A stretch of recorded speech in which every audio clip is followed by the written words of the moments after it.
Selamat malam, pendengar setia. Malam ini kita akan memasuki dunia yang gelap, dunia yang mungkin tidak pernah kita bayangkan sebelumnya.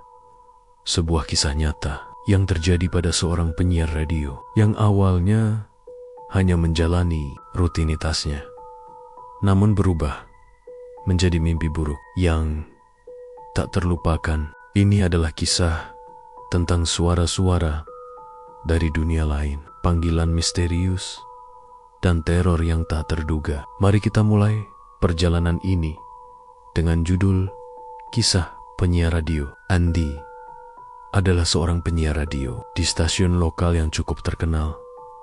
Di kota kecil ini, setiap malam dari pukul 10 malam hingga 2 pagi, dia bertugas membawakan program Malam Sunyi, sebuah acara yang berisi lagu-lagu lawas dan obrolan santai dengan pendengar.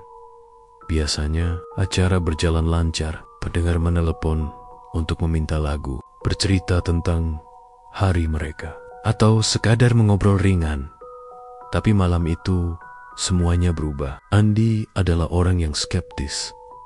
Dia tidak percaya pada hal-hal mistis. Baginya, dunia ini hanya tentang apa yang bisa dilihat dan disentuh. Tapi malam itu, keyakinannya diuji. Pukul 11,3 malam, telepon studio berbunyi. Andi mengangkatnya dengan santai. Seperti biasa, "Halo, selamat malam. Anda sedang berbicara dengan Andi di Malam Sunyi. Ada yang bisa saya bantu?" Suara di seberang telepon terdengar parau, seperti seseorang yang sedang berusaha keras untuk berbicara. "Putarkan lagu Bengawan Solo versi tahun 1940. Andi terkejut.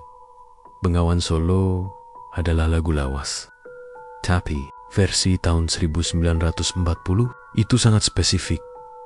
"Maaf, Pak atau Bu, kami tidak memiliki arsip lagu sejauh itu. Ada lagu lain yang bisa saya putarkan?" Suara itu terdengar lebih keras, mendesak. "Putarkan sekarang, atau kamu akan menyesal." Andi merasa tidak nyaman. Dia memutuskan untuk mengakhiri panggilan itu. "Maaf, saya tidak bisa membantu. Selamat malam." Tapi sebelum dia menutup telepon, suara itu berbisik, "Kamu sudah memutarnya." Andi mengabaikannya, tapi tiba-tiba dari speaker studio terdengar alunan musik melodi yang pelan. Itu adalah Bengawan Solo, tapi versi yang sangat tua, dengan suara yang serak dan cempreng, seperti direkam dari piringan hitam yang sudah rusak. Andi panik. Dia tidak memutar lagu itu. Bahkan, dia tidak memiliki file lagu tersebut di komputernya. Dia mencoba menghentikan musiknya, tapi tombol di panel kontrol tidak merespons. Musik itu terus bermain, semakin keras, semakin mengerikan. Setelah musik itu akhirnya berhenti dengan sendirinya, Andi mencoba tenang. Dia berpikir mungkin ada gangguan teknis, tapi kemudian telepon berbunyi lagi.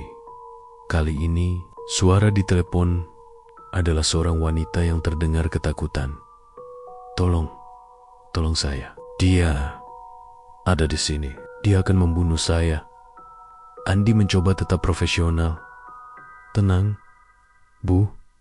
Di mana Anda sekarang? Saya bisa hubungi polisi untuk Anda." Wanita itu menjerit, "Dia di belakangku. Tolong." Lalu terdengar suara teriakan yang memekakkan telinga, diikuti oleh suara jatuh yang keras. Panggilan itu terputus. Andi gemetar. Dia mencoba menghubungi operator di luar studio, tapi tidak ada jawaban. Sepertinya dia sendirian. Pukul 1 pagi. Suasana studio terasa semakin mencekam. Andi mulai mendengar suara-suara aneh di sekitarnya. Suara langkah kaki di lorong, suara ketukan di jendela studio, dan bisikan-bisikan yang tidak jelas. Tiba-tiba, speaker studio kembali hidup. Kali ini bukan musik, tapi suara tangisan. Tangisan seorang anak kecil. Mama, di mana kamu?" Andi mencoba mematikan peralatan, tapi sekali lagi, semuanya tidak berfungsi. Tangisan itu semakin keras, semakin dekat, seolah-olah anak itu ada di dalam studio bersamanya. Andi memutuskan untuk meninggalkan studio.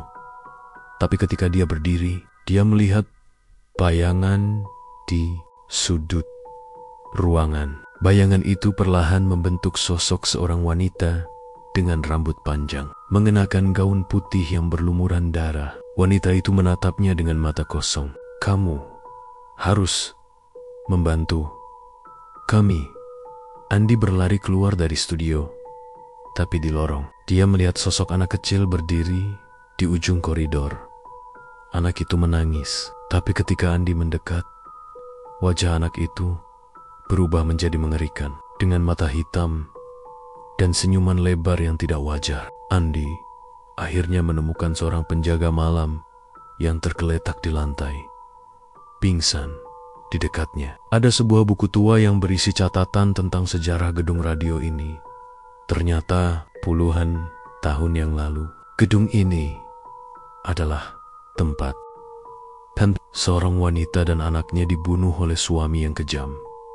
Roh mereka tidak pernah tenang. Suara wanita di telepon, tangisan anak kecil, dan lagu Bengawan Solo yang diputar. Semuanya adalah bagian dari teror yang dialami Andi.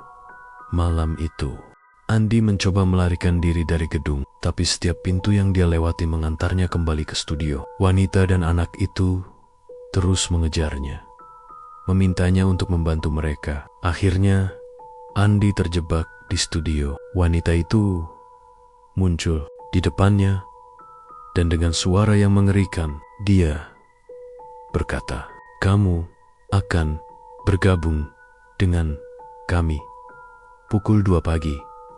Stasiun radio mengudara seperti biasa, tapi pendengar yang setia mendengar suara Andi yang berubah menjadi parau, seperti suara di telepon pertama. "Selamat malam, ini Andi di malam sunyi." Dan kita akan memutar lagu terakhir untuk kalian.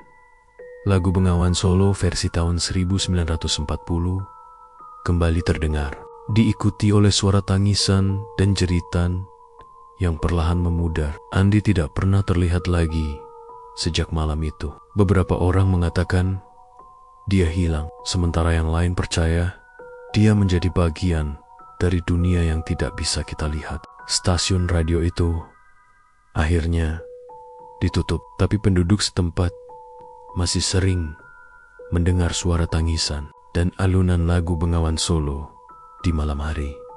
Jadi, pendengar setia, berhati-hatilah dengan panggilan telepon di malam hari.